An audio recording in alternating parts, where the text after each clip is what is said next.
Tarata sɔgɔma 11h ani midi ni ɲɔgɔn cɛ cɛ marifatigiw olu kɔni nana kɔna poste la yɔrɔ min bɛ wele ko kɔna gendarmerie ayiwa mɔgɔ minnu kɔni nana u maa 4 de tun bɛ moto sanfɛ ayiwa u ye marifa kɔni tiré gendarmew kɔni na ayiwa u ye tir kɛ gendarmew la a kɛra sababu ye gendarme kelen o kɔni min tora la ka kelen jigin waati min na o bɛ ka kɛ min ye civil 4 marifa ye kisɛ ye olu fana sɔrɔ olu fana min tora a la.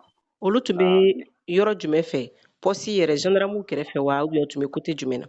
Awɔ olu tun bɛ gendarmew tun bɛ yɔrɔ min na olu tun bɛ yen parce que yen bɛ i n'a fɔ sugulama de mɔgɔw bɛ feereli kɛ yɔrɔ in na quoi. Donc olu tun bɛ yen nɔ de kisɛ y'u sɔrɔ olu min tora la. Olu ye maakɔrɔbaw ye walima denmisɛnninw don wa? Bon an ma se k'a dɔn olu maakɔrɔbaw de denmisɛnninw mais cɛw kɔni b'a la cɛ 3 kɔni b'a la. Ayiwa attaque kɛlen kɔ sa yala an ka Woromasiri tabaw sera kɛnɛ kan wa? Attaque kɛlen kɔfɛ Mali finitigilakaw nana o yɔrɔ bɛɛ la nka o y'a sɔrɔ minnu kɔni nana attaque kɛ olu kɔni taara. Ayiwa maa minnu kɔni banana bon maa kelen de joginna o de ye gendarme ye. Donc an ma se k'a dɔn u taara n'o kɔni ye fan min kɔni fɛ parce que a ko kɛra waati min na maa si tun tɛ yen nɔ.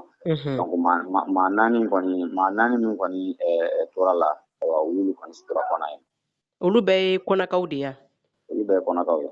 Ayiwa ka sanga nin koɲɛ in yɛrɛ ma an bɛ waati min na i ko sisan Kɔna yɛrɛ a situation bɛ cogo di?